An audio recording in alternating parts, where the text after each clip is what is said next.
வெறும் போராட்டக் களத்தை மட்டுமே மதுவிலக்கிற்கு தீர்வாக நம்பியிருக்காமல் மக்களிடையே விழிப்புணர்வை ஏற்படுத்துவது, சட்ட ரீதியாக விளக்கங்களை பெறுவது என எல்லா தளங்களிலும் பிரச்சனையை அணுகி தீர்வை நோக்கி பயணிக்கிறார் நந்தினி. என்னதான் நம்ம தொடர்ச்சியா விழிப்புணர்வுகளை ஏற்படுத்திட்டு இருந்தாலும் அரசாங்கமே ஒருவேளை மது ஒழிப்பு அப்படிங்கிற ஒரு கட்டத்துக்கு வந்தாலும் கூட குடிக்கிறவங்களா திருந்தலைன்னா இதை முழுமையா ஒழிக்க முடியும்னு சொல்ல முடியாது. ஏற்கனவே சொன்ன மாதிரி கள்ளசாராயங்கள் பெருகத்தான் செய்யும். அப்படி இருக்கும்போது அவர்களை விழிப்புணர்வு ஏற்படுத்துற மாதிரியான விஷயங்களை நீங்க என்னென்ன செய்யறீங்க? இப்போ வந்து டாஸ்மாக் மதுக்கடைகள் முன்னாடி தொடர்ந்து டாஸ்மாக் மதுக்கடைகளை மூடணும்னு சொல்லி போர்டு பிடிச்சி நோட்டீஸ் கொடுப்போம். குடிக்க வரவங்கள்ட்ட பேசுவோம். குடிக்க வரவங்கள நிறைய பேர் பாதி பேருக்கு மேல நீங்க நிக்கிறது இங்க எங்களுக்கு ரொம்ப சங்கடமா இருக்கு அப்படின்னு சொல்லிட்டு அவங்க அப்படியே போயிடுவாங்க. குடிக்காம மேக்ஸிமம் போயிடுவாங்க. நிறைய பேர் மனுஷங்க எல்லாரும் நல்லா வாழணும் தான் நினைப்பாங்களே தவிர எல்லாரும் கெட்டு போகணும் தான் நினைக்க மாட்டாங்க. சூழ்நிலை அப்படி அவங்களை மாத்தி வச்சிருக்கு. முன்னாடி எங்க அப்பா காலத்துல அவங்களாம் சொல்லுவாங்க, நாங்க குடிக்காரங்களை பார்த்தா பயப்படுவோம். ஆனா இப்ப எல்லார் வீட்லயும் குடிக்காரங்க வந்திருக்காங்க அப்படின்னா எல்லா இடத்துலயும் கிடைக்குது அப்படிங்கறதுனால தான் குடிக்கிறாங்களே தவிர மேக்ஸிமம் கடையை எல்லா கடையும் மூடிட்டாங்க அப்படின்னா குடிக்கிறது எல்லாமே குறைஞ்சிரும். இப்பயே நாங்க ஸ்கூல் ஸ்டூடெண்ட்ஸ் போய் நீ 14-15 வயசுல தண்ணி அடிக்க ஆரம்பிக்கிறீங்க.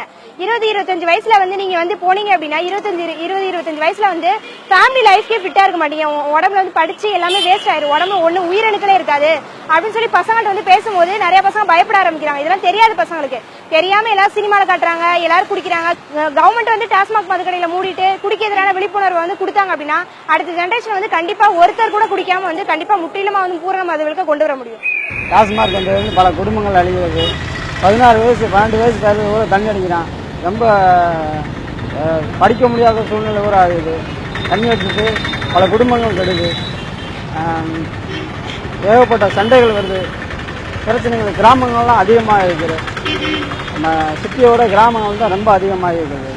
டாஸ்மார்க்கை டைமிங்கை குறைக்கிறேன்றாங்க. அதே மாதிரி எண்ணிக்கையை குறைக்கிறேன்றாங்க. அதனால எந்தவித பிரயோஜனமும் கிடையாது. கட்சி அந்த பேதமற்று சொல்றாங்க அப்படிங்கறது ஒண்ணு. இன்னொரு பக்கம் இதெல்லாம் அரசியல் லாபத்துக்காக அப்படின்னு ஒரு கருத்தும் நிலவிக்கிட்டு தான் இருக்குது. அப்போ இவங்களுடைய இந்த பிரச்சார யுக்தி எந்த அளவுக்கு மக்களுக்கு பயன்படும் நினைக்கிறீங்க? இவ்வளவு நாள் இருந்துச்சு, ஆனா இப்ப எடுத்திருக்காங்க அப்படின்னா மக்களுக்கு பாதிப்பு ரொம்ப அதிகமாயிருச்சு. தனிநபர் போராட்டங்கள் இது மாதிரி உண்மையான ஆர்வலர்களோட போராட்டங்கள் அதிகமாயிருச்சு. அதனாலதான் இது மாதிரி அரசியல் கட்சிகள் டாஸ்மாக் மதுக்கடைகளை மூடணும்னு சொல்லி பேச ஆரம்பிச்சிருக்காங்க. இது அவங்க அரசியல் ஆதரவுக்காக பண்ணாங்க அப்படின்னா கூட ஆனா மக்கள் அதை புடிச்சுக்குவாங்க, விட மாட்டாங்க. ஏன்னா அந்த அளவுக்கு பாதிப்பு அதிகமா இருக்கு. எந்த அளவுக்கு பாதிப்பு அதிகமா இருக்கு அப்படிங்கறத சிறையில எனக்கு கொண்டு போய் வச்சிருந்தப்ப நான் பார்த்தேன். என்ன அப்படின்னா அங்க 4-5 பேரை மீட் பண்ணும்போது அவங்க குடிச்சு அவங்க ஹஸ்பண்ட் ரொம்ப தொல்லை தாங்க முடியாம, ரொம்ப கொடுமைப்படுத்த தாங்க முடியாம பிள்ளைங்களை போட்டு அடிக்கிறது, இவங்களை சூடு வைக்கிறது, குடிச்சு கெட்ட வார்த்தையில பேசுறது, இது மாதிரி ரொம்ப வயலண்டா நடந்துகிட்டனால இவங்களே அம்மிகளை தூக்கி போட்டு கொள்றது, கழுத்தை கேபிள் வயரை வச்சு நெரிக்கிறது, இது மாதிரி கொலை பண்ணிட்டு உள்ள வந்திருக்காங்க. உள்ள அழுகுறாங்க. பாவம், என்ன பண்ணவே அந்த சூழ்நிலை என்னால தெரியல, தினம் சித்திரவதை அனுபவிக்க முடியல அப்படின்னு சொல்லிட்டு கொண்டுட்டு உள்ள ஆயுள் தண்டனை கைதிகளா இருக்காங்க. அந்த அளவுக்கு பிரச்சனை ரொம்ப சீரியஸானது. அதனாலதான் மூட சொல்றேன். சில அமைப்புகள் இப்போ நேரத்தை குறைக்கலாம், முழு மதுவிலக்கு சாத்தியம் கிடையாது, நேரத்தை குறைக்கிறதன் மூலமா அல்லது கடைகளுடைய எண்ணிக்கையை குறைக்கிறதன் மூலமா கூட நிறைய பேர் இந்த மதுவுக்கு அடிமையாகிறத குறைக்க முடியும் அப்படிங்கிறாங்க. இது எப்படி, இதை நீங்க எப்படி பாக்குறீங்க? இது எப்படி சாத்தியம்? இது நேரத்தை குறைச்சாங்க அப்படின்னா பிளாக்ல விற்க ஆரம்பிச்சிருவாங்க. இன்னும் வீட்டுல இருக்கிற இன்னும் பெண்கள் வேலைக்கு போயிட்டு வருவாங்க. அவங்களோட காசை இன்னும் குடிக்கிட்டு போய் குடிக்க ஆரம்பிப்பாங்க. சம்பாரிச்சு வர காசை இன்னும் பிளாக்ல விற்கிறனா அதிக காசு கொடுப்பாங்க. அதனால நேரத்தை குறைக்கிறது அப்படிங்கிறது அது இன்னும் மக்களுக்கு சிரமத்தை தான் ஏற்படுத்துமே தவிர எந்த விதமான நன்மையும் ஏற்படாது. கடைகளை குறைக்கிறது அப்படின்னு சொல்றாங்க. இங்க இருக்க கடையை ஒதுக்குப்புறமா தூக்கி வைக்கலாம் சொல்றாங்க. நிறைய ஸ்கூல்ஸ் டவுன்ல இருக்கு. பிள்ளைங்க படிச்சுட்டு ஒதுக்குப்புறமா சைக்கிள்ல பொம்பளை பிள்ளைங்க போக வேண்டியிருக்கு. கிருஷ்ணராயபுரத்துல அது மாதிரி 12th படிக்கிற ஒரு ஸ்டூடெண்ட் கடை ஒரு ஒதுக்குப்புறமா இருக்கு, மக்கள் நடமாட்டம் இல்லாத ஏரியால படிச்சுட்டு அந்த பொண்ணு போகுது. அவங்க என்ன பண்ணிருக்காங்க அப்படின்னா குடிச்சு அந்த பொண்ணை தூக்கிட்டு போய் கற்பழிச்சு கொண்டுட்டாங்க. அது மாதிரி ஒதுக்குப்புறமா இருந்தாலும் இந்த பிரச்சனை வருது. கடைகளே இல்லாம இருந்தா மட்டும்தான் சாரை விற்கிறனால என்ன இருப்போது, அதுக்கு பதிலாக நல்ல வேற ஏதாச்சும் பொருள் விற்கலாம்ல. கடந்த 5 ஆண்டு காலமா யாருடைய ஆதரவும் இல்லாம நீங்க தனியாளா இந்த போராட்டத்தை முன்னெடுத்துக்கிட்டு இருக்கிறீங்க.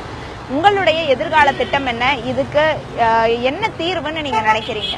இது தனியாலா போராடுறோம் அப்படின்னா மக்களோட மாணவர்களோட ஒத்துழைப்பு இல்லாம இந்த போராட்டம் நடக்கல.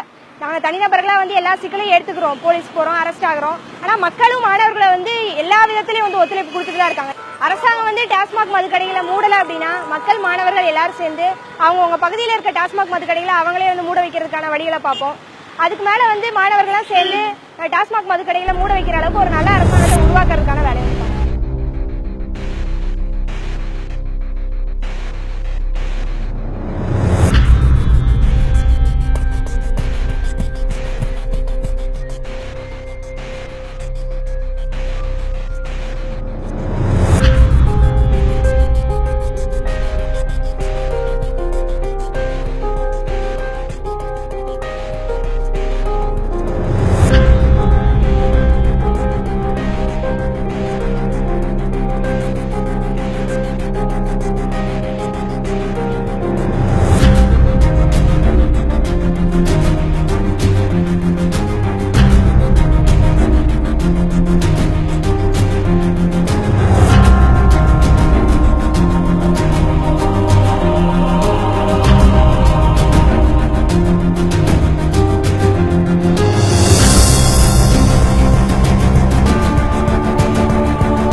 தமிழகத்துல பல்வேறு போராட்டங்கள் மூலமா தான் ஒவ்வொரு விஷயத்தையும் பலர் இணைஞ்சு சாதிச்சிருக்கிறாங்க.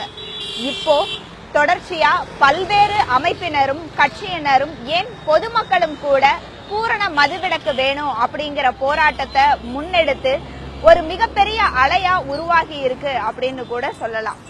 ஆனா நந்தினி கடந்த 5 வருடங்களா இதுக்காக தொடர்ச்சியா போராடிக்கிட்டு இருக்காங்க. அதுக்காகவே தன்னுடைய கல்வி வாழ்க்கை முழுவதையும் அதற்காகவே செலவழிச்சுக்கிட்டும் இருக்காங்க. பூரண மதுவிலக்க தமிழகத்துல அமல்படுத்துறதன் மூலமா மக்களுடைய நல்வாழ்வு மட்டும் உறுதிப்படுத்தப்படல, அரசாங்கம் பெரிய அளவுல வருவாய் இழக்க தேவையில்லை, அதற்கான மாற்று ஏற்பாடுகளும் நிறையவே இருக்கு அப்படின்னு நந்தினி சொல்றாங்க. இவங்களுடைய இந்த தொடர் போராட்டம் வெற்றியடைய நியூஸ் 7 தமிழ் சார்பா நாமளும் வாழ்த்துவோம். மீண்டும் அடுத்த வாரம் சந்திக்கிறேன். வணக்கம்.